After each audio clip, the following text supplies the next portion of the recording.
Vote का आप देखिएगा, आप पिछले इलेक्शन में एनडीए का वोट था 44.5% और उधर दूसरी ओर ग्रैंड अलायंस जो था उसका कांग्रेस वाला, उसका था 43.25% वोट, कोई अंतर नहीं।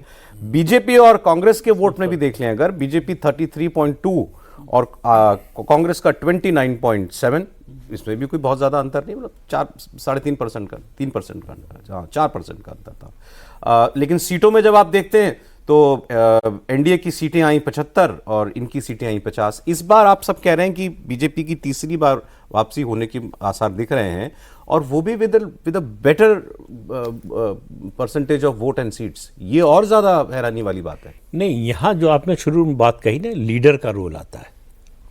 आप बीजेपी के ही दो और पूर्व मुख्यमंत्रियों का केस देख लीजिए, झारखंड में रघुवर दास और राजस्थान में वसुंधरा राजे।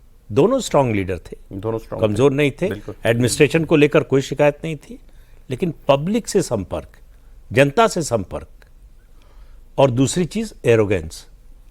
नेता में एक चीज जो पब्लिक बिल्कुल नहीं पसंद करती वो है अहंकार। हिमंता में नहीं है सर वो नहीं, उसकी भाषा देखिए, मिलने का तरीका देखिए। अहंकार किसके लिए है? राहुल गांधी के लिए अहंकार आपको दिखाई देगा, पवन खेड़ा के लिए दिखाई देगा, लेकिन उस सामान्य कार्यकर्ता या सामान्य व्यक्ति मिलने गया है तो वहां आपको अहंकार नहीं दिखाई देगा, वहां उस फिर मामा के रूप में दिखाई देंगे। अच्छा, तो ये जो फर्क है, बहुत से लोगों, चाहे जितनी मुसीबत हो, परेशानी हो, अगर जो व्यक्ति जिससे आप मिलने जा रहे हैं वो आपकी बात सुन ही ले बस, हाँ सुन ले, वो आधा उनका जो है दुख जो है दूर हो जाता है, शिकायत दूर हो जाती है। तो ये कला अगर किसी नेता में नहीं है तो फिर एडमिनिस्ट्रेशन कितना भी अच्छा चला रहा है। फिर ये भी बता दीजिए किसमें नहीं है। वो तो मतदाता बता रहा है, हर चुनाव दर चुनाव बता रहा है। मेरे बताने की जरूरत ही नहीं है।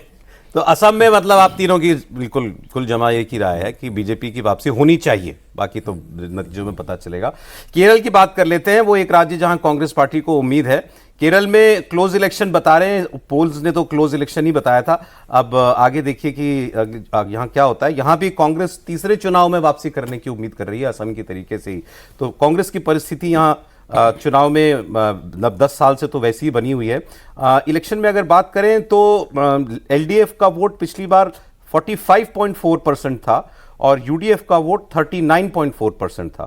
तो ये अच्छा खासा गैप, 6% का गैप था। इस बार इसको ओवरकम करके ऊपर जाना है इससे। केरल की रिपोर्ट क्या है सर आपकी? वोटिंग के बाद जो रिपोर्ट है सर, अब उसमें क्लोज फाइट में यूडीएफ को एडवांटेज, बट फाइट क्लोज होगी। जैसे वही जो पहले बताया जा रहा था। हाँ, जो 6% का जो फासला वाला पिछला विधानसभा चुनाव था ना, इस बार के नतीजे वैसे नहीं आ रहे हैं। अच्छा, इस बार आपको क्लोज फाइट वाले, चाहे सीट के नंबर की बात कर लें या वोटिंग परसेंटेज के हिसाब से बात कर लें, वो क्लोज फाइट नजर आएगी। पोल परसेंटेज भी बराबर हुआ है पिछली बार की तुलना, उतना ही वोट पड़ा है लगभग। बस इन दोनों के बीच जो गैप था वो कम नजर आएगा।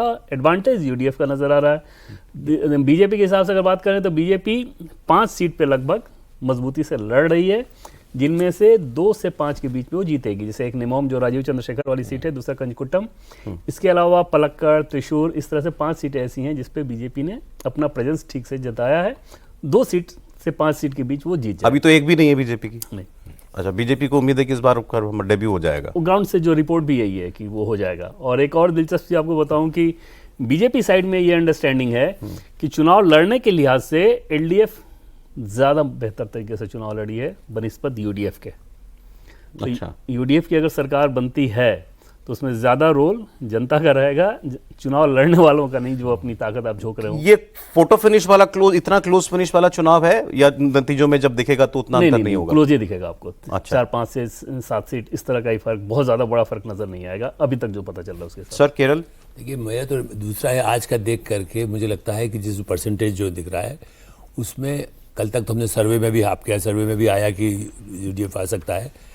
कांग्रेस के पास उस तरह का नेटवर्क जो वर्कर्स के बीच होना चाहिए वो नहीं है, और इसलिए कोई आश्चर्य नहीं होगा, विजयन चाहे कितना ही कमज़ोर हो चुके हों, लीडरशिप चीफ मिनिस्टर, नीचे जो एमएलएज हैं, पहले भी वो रिपोर्ट में भी आया है कि उन्होंने जो काम किया और उनका जो वर्कर्स के बीच में है, यदि उन्होंने ठीक से वोट डलवाया हो तो आप देखिएगा कि कितना ही उम्मीद हरियाणा की तरह ये ना हो, मैंने वैसा हार जीत ना हो।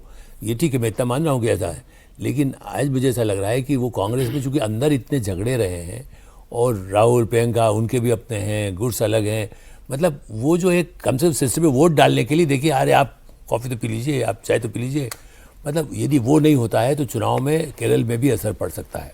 वैसे तो सर 10 साल के बाद भी अगर इतना फोटो फिनिश वाला चुनाव है तो ये भी अपने आप में अचीवमेंट है। एलडीएफ यदि आ जाएगा लेफ्ट के लिए तो ये, और कांग्रेस देखिए बीजेपी के लिए सबसे बड़ी उपलब्धि मैं तो मानता हूँ कि तभी होगी जब वहाँ से भी पूरा ये भी कांग्रेस मुक्त यदि हो जाए।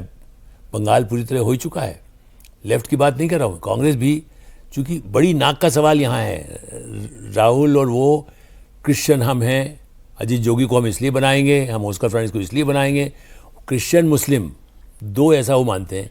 आज क्रिश्चियन भी उनसे टूटा हुआ है, मुस्लिम को भी यदि कम्युनिस्ट पार्टी पर यदि उन्होंने काम किया है, किसी ने किसी की मदद की होगी, संकट से बचाया होगा, और वहाँ को ऐसे वायलेंस इतना बड़ा पैमाने पर नहीं हुआ उनके खिलाफ। इस दृष्टि से मेरा ऐसा मानना है कि यदि वो सही हुआ, मैं इसलिए हमेशा ज़मीन पे जाता हूँ कि ज़मीन में हमारा रिपोर्टर क्या कह रहा है, मैं पूछ रहा था कि भाई रिपोर्टर हमारे जो बताएगा हम यहाँ बैठे नहीं कहेंगे।